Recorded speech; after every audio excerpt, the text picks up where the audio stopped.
Hello everyone! Ayan, kumusta po sa inyong lahat? Ayan, maulan na araw po sa atin at syempre, ayan, malamig na naman po ang panahon ngayon dito sa amin kasi mula kaninang umaga ay ulan na po ng ulan pero patigil-tigil naman.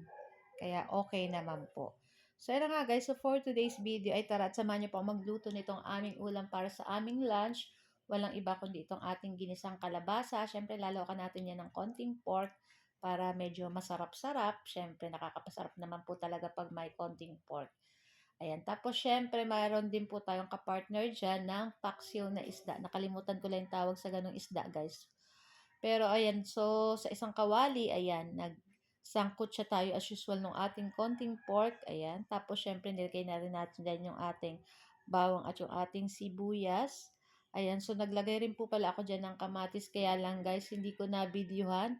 Sorry naman. Akala ko naka-play kanina yung play ko yung video pag-record. Pagtingin ko, hindi pala naka-record. So, nandito na tayo sa part na to. Ayan. So, naglagay tayo dyan ng tubig. Naglagay tayo ng 1 pork cube, 1 teaspoon sugar at paminta. Tapos, halu-haluin lang po natin iyan.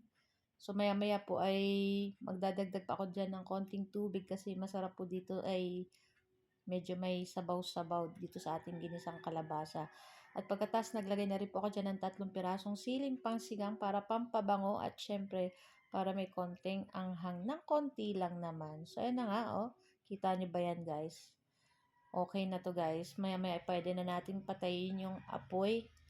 Ayan, masarap po ang ginisang kalabasa. Kahit giniling lang nga po na konti lang, masarap na po yan dito. Ayan. Siyempre, ayan na nga at pwede na natin patayin at hanguin na natin at i-transfer na po natin yan sa ating plato or sa ating mangkok. At naku guys, pag ganitong maulan, masarap magkamay syempre. Lalo na dun sa ating paksiw na isda na nag-aagaw yung asim at yung alat. Napakasarap ng ating paksiw na isda. Ayan. So guys, ito lang po ang aming video today at sana po ay nag-enjoy kayo. So kung bago pa lang po kayo sa aming page, sa aming YouTube, huwag niyo po sanang kalimutan mag-like, mag-follow, mag-subscribe para palagi po kayong updated sa aming mga bagong video na i-upload. So tara na guys at samahan niyo na rin po kaming kumain itong ating napakasarap na ulam for today's video. Ayan. Makikita niyo naman yung ating paksiw na isda dyan. Oh. Umuusok-usok pa talagang.